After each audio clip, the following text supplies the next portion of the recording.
A Montana Republican Party official would have shot Guardian reporter Ben Jacobs if he had approached her as he did Greg Gianforte, who assaulted Jacobs one day before he was elected to Congress. Jacobs approached Gianforte in May, in a room where he was about to give a television interview. The Republican slammed Jacobs to the floor, breaking his glasses, and then punched him several times. Gianforte pleaded guilty to misdemeanor assault, apologized to Jacobs, and donated $50,000 to the Committee to Protect Journalists (CPJ). "If that kid had done to me what he did to Greg, I would have shot him," Karen Marshall, vice president of programs for Gallatin County Republican Women, told the Voice of Montana radio program on Thursday. Marshall also described herself as a friend of Gianforte. According to federal records, a Karen Marshall from Bozeman, Montana, donated the federal maximum of $2,700 to Gianforte's campaign for Congress. The altercation occurred in a private room at a campaign event, after Jacobs asked Gianforte a question about healthcare.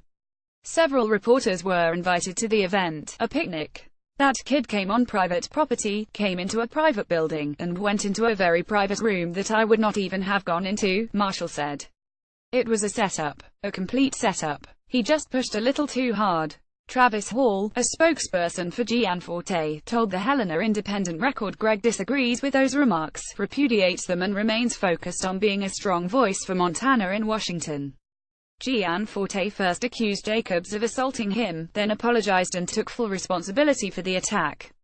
He was sentenced to community service, a $385 fine, and 20 hours of anger management therapy. He also pledged to sit down with Jacobs for an on-the-record interview. That meeting has not happened. Earlier this month, the CPJ said its own 7-minute meeting with Gianforte at the U.S. Capitol was disappointingly brief. When the group suggested Gianforte could join groups such as the Bipartisan Congressional Caucus for Freedom of the Press, the congressman's chief of staff replied, "Greg didn't come here to join clubs." Also in October, Gianforte's mugshot was released, after a legal effort to keep it from the public. Jacobs' broken glasses have been displayed at the museum in Washington, D.C. Marshall made her comments during a call-into the radio station's question-and-answer session with John Heenan, a Democrat who hopes to run against Gianforte in 2018.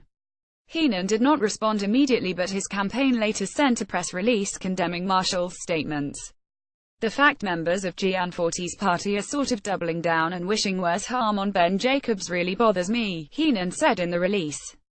"There's just no place in politics for this type of violent rhetoric. It's not a partisan issue.